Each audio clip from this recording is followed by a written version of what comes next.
Producteur légendaire des Fab Four de Liverpool, George Martin aura bien mérité le surnom de 5e Beatle.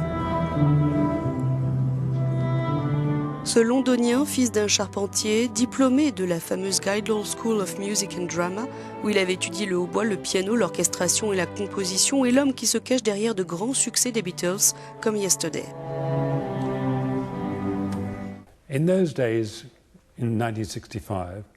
C'est en 1965 que Yesterday a été enregistré. C'était la toute première fois que j'écrivais une partition pour les Beatles et la toute première fois qu'ils s'enregistraient.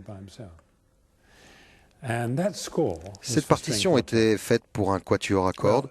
Quand nous l'avons enregistrée, Paul a griffonné sur la partition en disant « Il n'y a pas mon nom dessus ».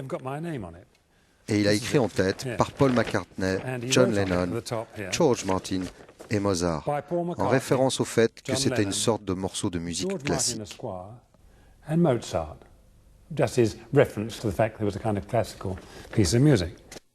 En 1962, George Martin est le patron de EMI Parlophone, la maison de disques avec laquelle Brian Epstein, le manager des Beatles, vient de décrocher un contrat.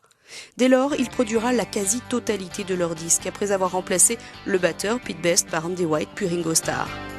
Love Me Do, Eleanor Rigby, le psychédélique Sgt Pepper jusqu'à Abbey Road, son dernier en 1969. Comme pour Yesterday, il a énormément contribué à la naissance d'autres grandes chansons par ses conseils et ses arrangements. Sir Martin a été le premier à croire au potentiel de ces 4 garçons. Il a fait décoller leur carrière, il a même été leur ciment un temps quand ils ont commencé à se déchirer à la fin des années 60. Producteur de plus de 700 disques, d'artistes comme Kate Bush ou encore Jeff Beck, musicien et compositeur de musique de film comme James Bond, Vivre et laisser mourir, George Martin a été maintes fois honoré et récompensé en 50 ans de carrière. Voici ce qu'en disait Yoko Ono, la veuve de John Lennon, en 2008.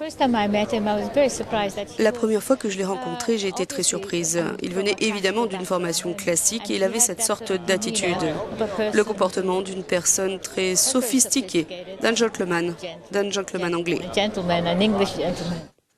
Décoré par la reine Elisabeth II à 2 reprises, Sir George Martin s'était impliqué pour certaines causes comme l'aide aux jeunes ou encore la reconstruction de l'île Montserrat ravagée par un volcan en 1997.